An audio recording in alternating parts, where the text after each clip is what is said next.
Thank you for being here. You Oh, know no, that you were. thank you so much for having me. Really, I really enjoyed it. I have been showing in the festival has been showing all your films, and we finished with these two documentaries. I think were the two last things you made. Yeah. And are these documentaries, the second one, a work in progress for something else that it will come, or is just because you had this idea of filming the place or the city where we are living now? You know, the documentaries usually are research for the films. You know, I did a documentary on Padre Pio because we're like very focused on doing a feature in Italy on Padre Pio during the period of 1920, 1919. You know, so there was an idea I was thinking about called Rome on a Zero, Rome in the year zero, about, you know, it had to do with the CIA and, you know, kind of like I don't know if you ever read Harlot's Ghost by Norman Mailer, or even DeLillo's movie about the guy who shot Kennedy, Lee Harvey Oswald. You ever read that book? Anyway, it's a book about paranoia and the CIA and the idea that the, you know, ISIS had put out the word that they wanted to put their black flag on top of the dome in the Vatican. And I was thinking about that as a film, you know, the idea, the paranoia of it. And then while I was doing it, I read an article where they arrested a kid for doing it.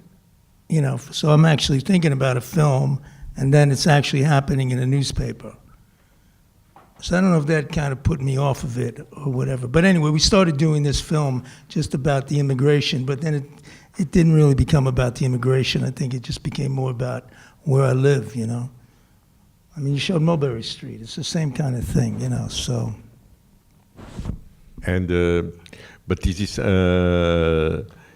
it was someone that, you know, asked you to do it, or it was you really that want to No, no one asks us to do anything. We never get asked. We're not the kind of guys that get asked to do things. You know, this is a typical Italian project where we began it. And you know, there's like a school, a cinema school near me, and that you know, we kind of teach, kind of work, kind of be there, you know. And then we started shooting with them and shooting on our phones, and then we found a producer, and then he ran out of money, and then we got another producer, and he almost died of some disease, and then we kept shooting. You know, it's a typical Italian story, okay. But we finished it. That was the deal. Yeah. We hung in there and we finished it. So it's incredible number of films that you made, you know, during all these years, and I think you are someone that is always, you know, doing something, always preparing a film, finishing another one, trying to get money to the films. You are really the kind of really independent that goes where we want to go. But it's still possible to do it like that, to go where you want to go and keep doing it? Or it's more difficult now that we're well, you know, it becomes periods. Sometimes it's difficult, sometimes it's more difficult, you know. It's difficult now, right? You would say you're a producer, right? It's difficult now. But, you know, I mean, there's no point in complaining. I mean, I just got to look at the gratitude that we made this film. You know, I'm not looking at what it took to make it. We could have made a feature. We could have, you know, I'm happy that we did this and we got to shoot it. And, you know, it's what you do. When you make films, you make films. It's period. I mean, you know, I find the documentaries really very, I'm really able to express myself and express the things that I want to do in the features, which is creating films without the screenplay. letting the film take you to the movie, letting the process take you to the movie. Now, if you want to try to raise money for something, they want to see the script of the documentary, which just seems ridiculous to me. How do you make a script of a documentary? I mean, it's like a contradiction in terms, But, everyone wants to, have it so specific when, in fact, it's not. So in a feature film, we want to try, to discover the movie as the film is taking you there. So with these documentaries, they become more pure for me because there is no screenwriting, I mean, the editing, we have a wonderful editor here, Fabio, who did Pasolini and Mary and all those, and it's really, it's the cinema, it's the documentary, and people, real people, just speaking, man. I'm not, well, I guess I'm directing them because I don't know where my direction is and where life is, but it really, it's a turn on for me, and it's a real education for me, for my filmmaking, because, these are people wearing clothes I wouldn't put on, T-shirts with New York and pink hats and crazy fucking shit, and people just talking crazy shit. But when in the editing process I start listening to what they're saying, it's so, it's so real. I mean, this is some great dialogue here, I mean, we saw your film last night. I saw your film last night, Cosmopolis, which obviously has the great writer, DeLillo. But there's some great language here, too. And who knew they were going to say it? These are just real people just talking. So somewhere I'm trying to find my, where we're going with the films from the reality and what's really, people's. For example, in a film like Pasolini, everything was all the dialogues were written before, or did you kept things during the shooting and give some taking things that you just found during the shooting, or you were very close to what you thought from the beginning? In your films, usually, what is the kind of improvisation you take, and what is exactly the kind of things that are really already everything pre-written or something? With Pasolini, we were approaching that as a documentary because we were in Rome, we were in the same place as he was. We had so much of his writing. We had so many witnesses to scenes that actually told us what was being said, I mean, obviously no one was with Pelosi and Willem, but we wrote those scenes. That was very much a work of research. I mean, to the point where we were the furniture was from the house, the clothes he wore, Davoli gave him, the medal he wore on his neck. So we were in the exact places he was. So in a crazy way, that was more researched and locked in than something here where it's an improv, speech that's improv. But say with Welcome to New York, which was also a research on a character that, on events that actually happened.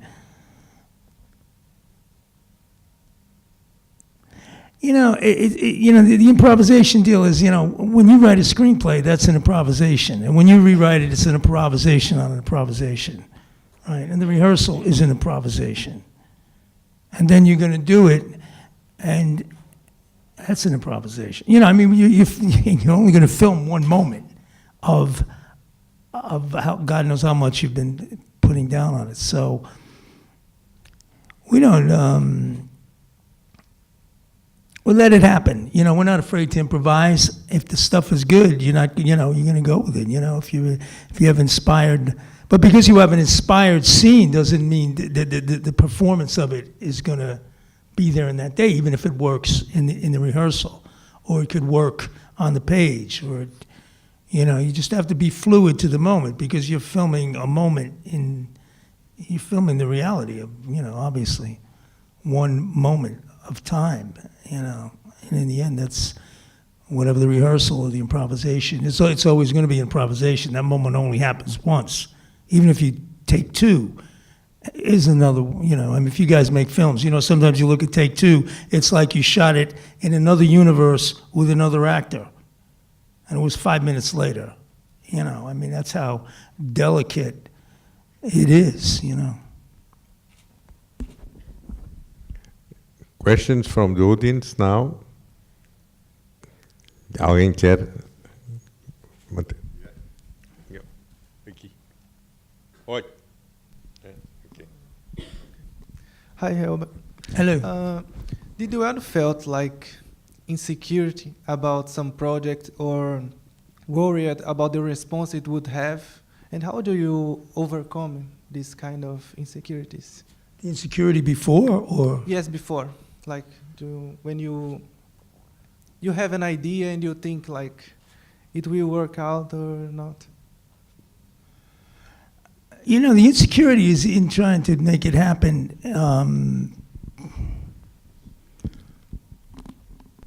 That's a good question.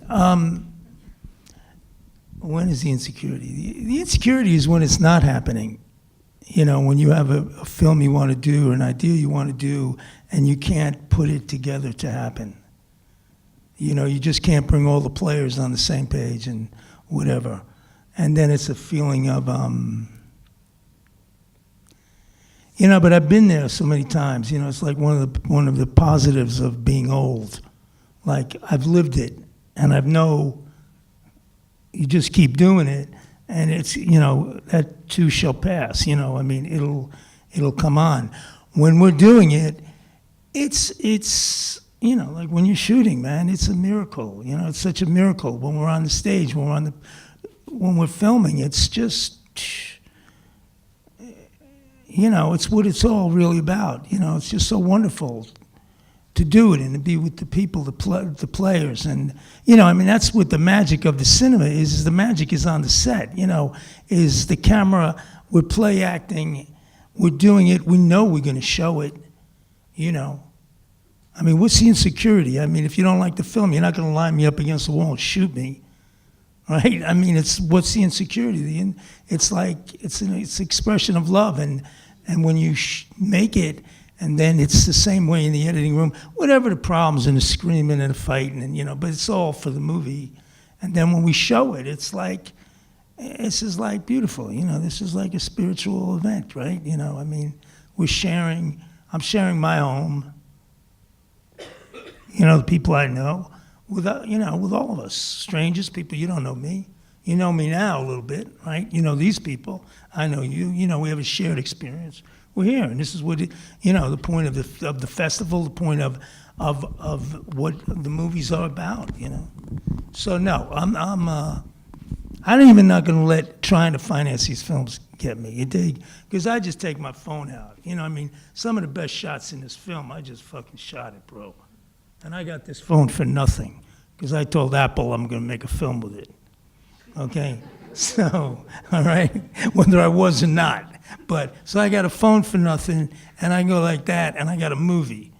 All right? And he's going to bring me here, and now we're going to share it. So, I'm not going to let nothing, you know what I mean? I know you're saying, and I couldn't get into that mindset, but I ain't going to let it bother me, you know? Because it's just negative, you know? It's just not it's not a positive deal. You know, my position as the director, if it's anything, is to be positive, is to be a positive force in the fucking, you know, in spite of the negativity. And then, you know, I'm with guys that are the same way, you know. We got some bad news this week. Hey, man, you know, we felt bad. We, you know,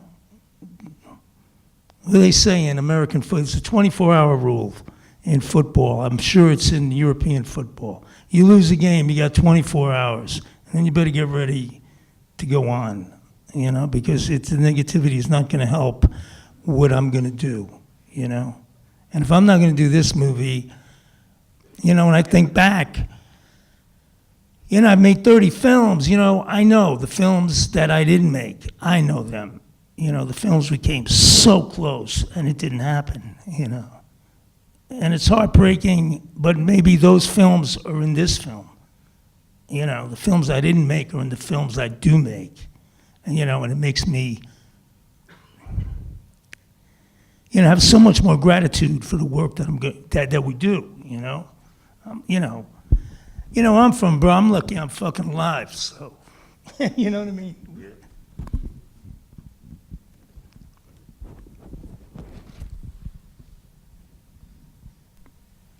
I have three questions. First question is, do you remember your first experience with shooting? I know that you started to shoot with Super 8 camera while you were still a kid. Yeah. And the second question is, what role played your Catholic, Irish, Italian upbringing in your creative process, in your career? And the third question is, you started your career as a director 40 years ago with directing a pornographic movie where your girlfriend starred as an actress, no? So how it came to that, how it... and how did we get from there to here? How did we get from there to there? All right, what was the first question? When you start first. What was my first experience? I came from a high school, I was 16, and, it was the 60s in the United States. It was a very we're going to the moon and blah, blah, and everything was the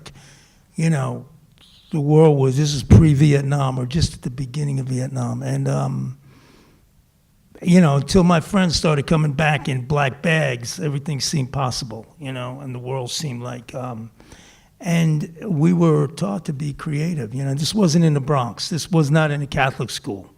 This was in a very progressive place, and you were just expected to be, and the rock and roll was off the hook, the Beatles, the Stones, all this was on normal radio, and it was just a creative, beautiful time. And this is before, I'm sure it was a certain period. Anyway, so there was home movie cameras, and I was just going to shoot. It was encouraged for us to do it. And but I remember the first time I shot, we had a very specific thing to do, and I was very uptight about shooting. Like what you were saying, I probably was all bent out. I'm going to shoot the first thing. I went out there, and you'd shoot in a home movie camera, and you'd have to bring it to the pharmacy, and they'd send it away, and you'd wait a week, and I got it back. And I was mortified. It was horrible. It was horrible. I'm looking at it, and I'm thinking, this is fucking horrible. I was so uptight, I couldn't, I was not doing my thing, and I just I was in my room. I remember, I was living at home with my mother and father. I was 16. I'm looking on one of these things and going, this is horrible. You look at the dailies. But it wasn't sometimes you look at dailies, you think they're horrible, but they're all right. These were horrible. Sometimes you look at the dailies, now I pay editors to tell me, we're going to put this away. Okay? We're going to take this footage now, and we're going to put it over here. Over here means we're never going to use it. Okay? Anyway, so I ditched it. So I went back, and I got different actors, and I got different things, and I went back with a real, almost an anger, I know I could do better than this, I know it. I know, why am I afraid to do this? You know what I mean? And it was all right, so that film came out all right. All right, then the second question was? I think you start with a porno movie, and with your... Oh, my Catholic upbringing. Your Catholic...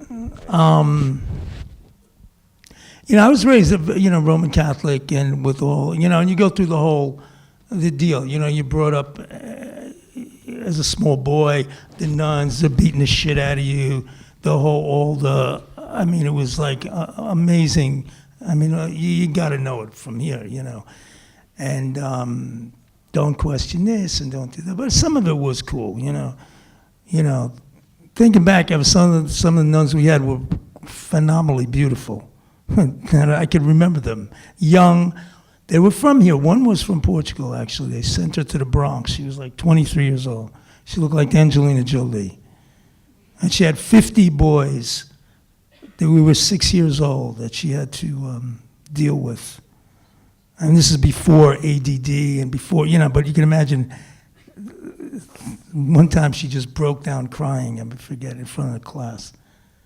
And we all came up to her, and she just said, she was shattered. But when she wasn't shattered, she was beating the shit out of us and teaching, the doctrine. But then, it's the natural, by teaching that, it's naturally to disbelieve, and like now, I live near the Vatican. The closer you get to the Vatican, the more atheists you are. There's more atheists in Rome and where I live than anywhere in the world, because the teaching itself makes you non-believe, but anyway, that was just, but the spirituality of it, I was brought up to go to church and to, whether you believe or not, it beats, being taken to the mall on a Sunday. Whether I brought into the church, then I didn't buy in, and I was forced to go by my father and drive my mother, but I was going to, we're going to church, believe it or not, it beats us going to shopping on Sunday. You know what I mean? There's like a concept of spiritual place in the society that you have to take or not take. Now I'm a Buddhist, so it's but I think that's like the continuation of my, of my spiritual training, I guess. Whatever it's called being raised. The porno film, we're out of school, man, and we need to make a film and make money for movies. And that was the only place we could get an equipment, do a feature film. At that time, hardcore pornography was, this is where they were selling more tickets than any film. So there's this opportunity to make movies. We were so much wanted to succeed outside of university, to succeed in the world, also delusional, looking back. As a kid thinking, we had to have it, we had to do it right now, this is an avenue to do it. And we prostituted ourselves and we prostituted our friends. It was something we only did once. We did it once and we understood you can't do it, and but we did it. And I'm in the fucking movie, dude, So when I hear these stories now with Asia and Annabelle and Paz and all this about what you need to do to get to here, I didn't need to make that film. You dig? I know that now. I didn't know it then. You dig? I didn't have enough spirituality.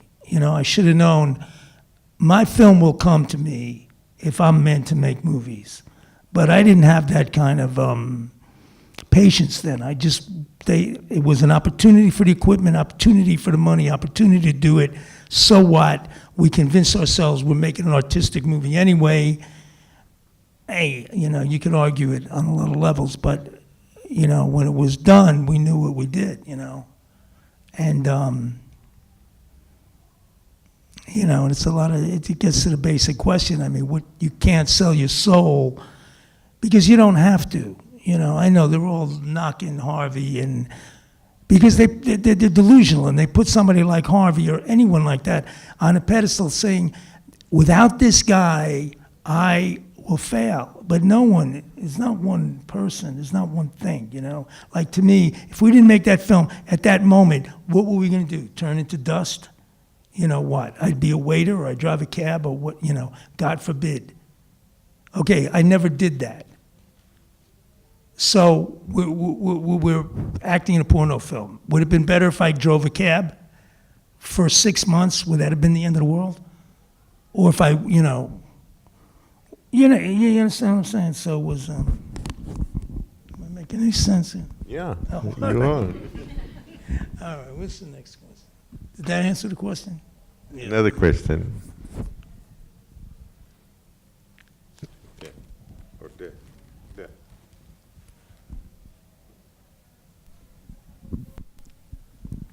I mainly wanted to say that I was just really blown away and loved your film, The Welcome to New York. Okay. I just thought it was amazing, and you said you don't want to dwell on the negativity, but I'm assuming touching that subject, you must have had some problems, funding problems, political problems, distribution, whatever. If you could just talk about making that and why it didn't win an Oscar, which I think it should have won. Well, we're not the kind of people who win Oscars. You know, there's the people that are going to win Oscars, and the people are sitting here. And I'd rather be here, to tell you the truth. But I'm now indicted. You know, I'm on charges. You know that, right? I'm indicted in France for defamation of character in a trial that's going to come up.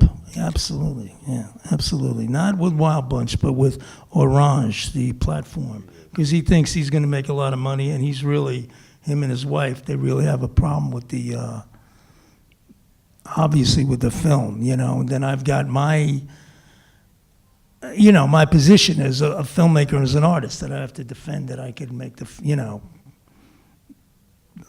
I mean, it's a freedom of speech issue, right? It's a, I have no choice. I've been indicted. It's not like I wish it didn't happen, you know. And as somebody who makes a film about Pasolini, who was in court all the time, I mean, all his films. I mean, Salo. I mean, last time in Paris, they wanted to burn the negative. And you know, that meant they wanted to eliminate that film from the world, you know. Brando and Berlucci could have been put in prison. So that's my, you know, those are my teachers, so I can't really, you know, I have to confront what it is. I don't want to be Lenny Bruce. You dig? I want to go on and make other films. I don't want to be bothered. But that's the end result of it. The film was what we made, man. You know, I mean, we did it with Gerard. I mean, you talk about improvisation. How do you improv a rape, you know? I mean, I did the research. Gerard didn't. You know, we approached that scene, how we work with Gerard. You know, he gets it. We cast a woman who was from Africa. It was actually Susan Batson, is this great acting coach in New York. Do you know her? You know, she works with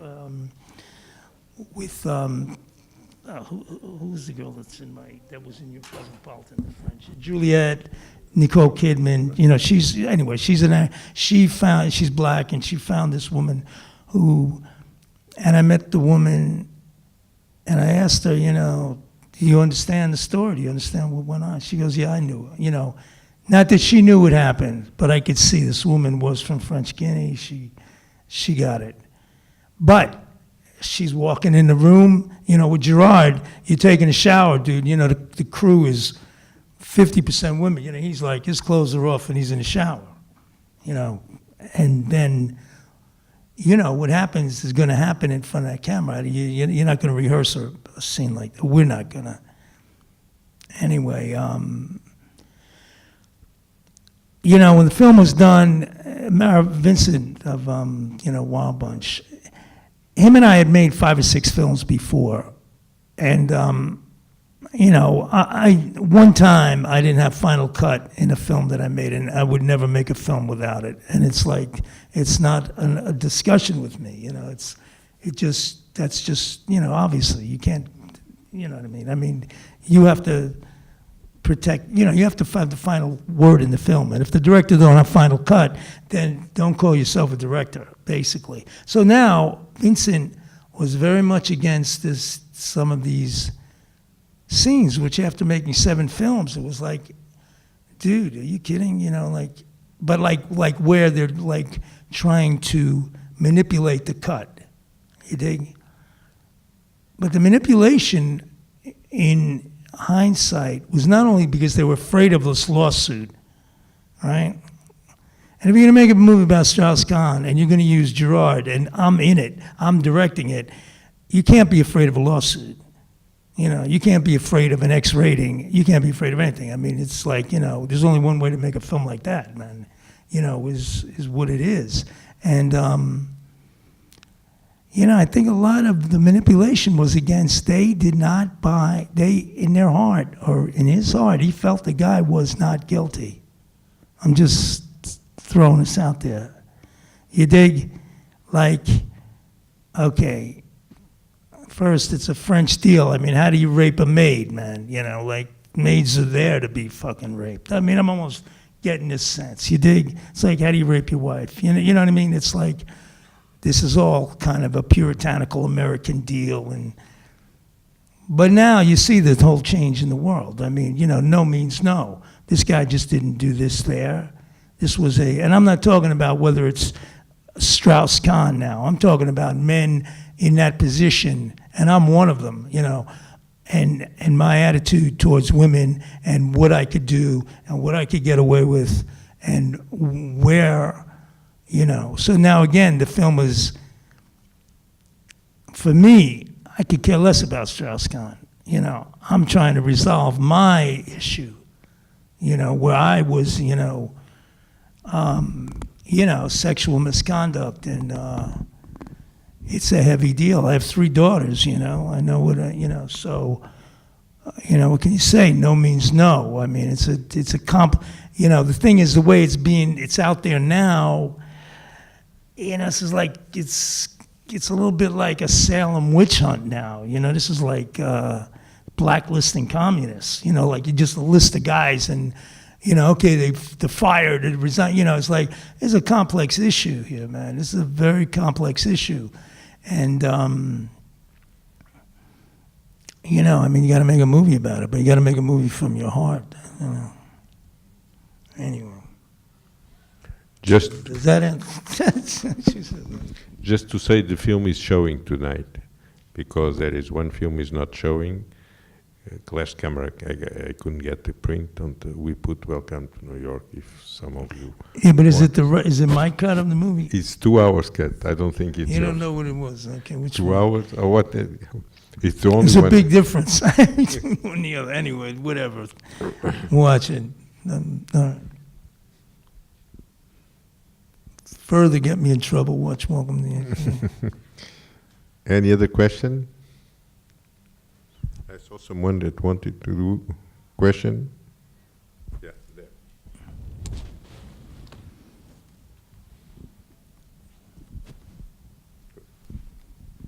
Hi. I was going to make you 2 questions about the documentary Alive in France. First of all, if you could give us some more words about your approach in the music you make for your movies. And there was also, my second question is about an interview that you were giving to a French reporter, where you said, I don't have money to buy the rights to the music, so I compose it. Even if you had all the money in the world, will you still be doing the music for your films?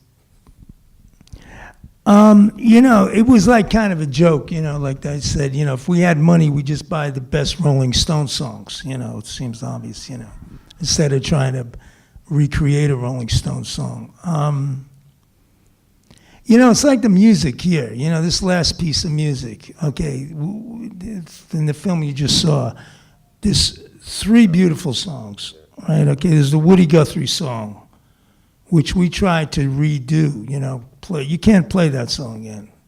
It's impossible. I don't know, and it's funny because sometimes there's different versions of Woody Guthrie doing that song. And these songs, you could hear the guitars hitting the microphones. You know what I mean? I mean, you could hear the feet hitting the ground, I mean, this is just a microphone and these guys slamming it out. This is raw, and it's an energy that's unbelievable. That take, we talk about improvisation, that moment, that take, it's only done once. Who the fuck knows where it came from? Thank God somebody was there with a microphone. The 2 Italian songs, both different versions of the same very traditional Italian song. They're like night and day. You cannot get that tone no matter where you go. All right, we needed score. Joey, the composer, the piano player in Welcome to New York, we wrote a lot of stuff. He wrote a lot of stuff, and a lot of variations of these songs. He couldn't play that again. It's almost like he's tuning his piano. He was doing something, to find that balance between the music and the image. is a miracle when it works. You know, so if it's a song you got to buy, then you got to buy it. You know, if you got to play it, but when you play it, you know, there's a point that, you know, it's like I'm saying the first movie I did, it's a point where you got to prove to yourself you could do it, bro. You know, that music has got to come from you. You know, it's like the script has got to come from you. It's got to come from the actor. It's got to come from the family of the film somewhere. You know, yeah, you can lean on Woody, you can lean on this, but at certain moments, it's why you make the movie.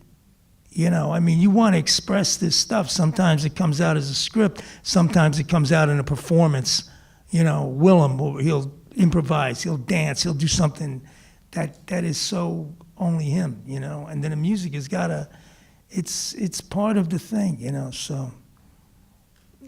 But again, it's one of these things that when it works, it's such a fucking miracle. You know, the connection between the music, you know, and the image. And then what was the other question is? Any other question? What was the other? Yeah, there was two. Anyway, they forget. You guys want to ask a question? Okay. Thanks. He's done. Yeah, thank you.